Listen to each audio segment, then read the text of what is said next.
y'all. So I have science-based degrees and I study molecular and cellular biology. And I wanted to show you how science is finally catching up with scripture and what Yahusha actually endured for us. This is the Science Behind the Crucifixion series.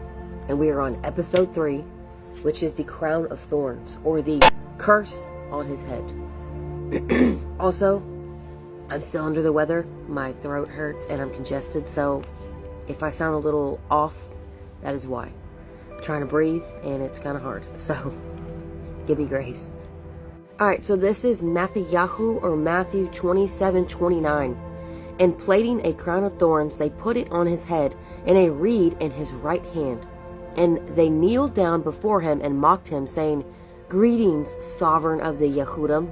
So the prophecy fulfilled here is in Bereshit, which is Genesis, and it's going to be 3:17 through 18. Cursed is the ground because of you. Thorns and thistles shall bring forth for you. And that was hard to say, thistles.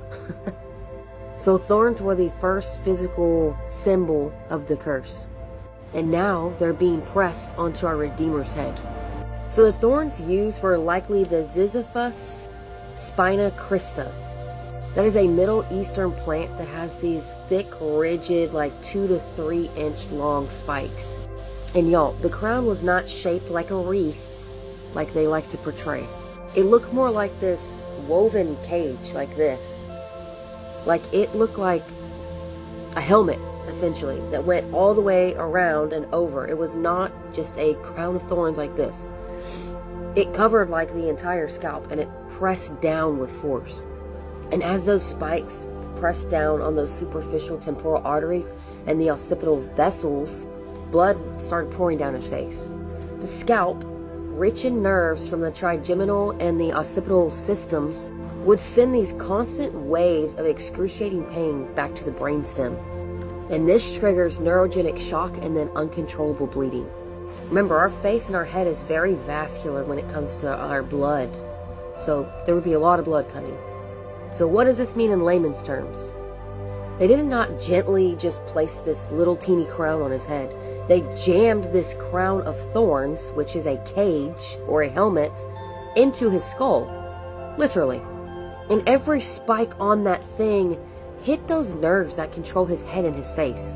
And think of it like this. Could you imagine the pain of what he was going through?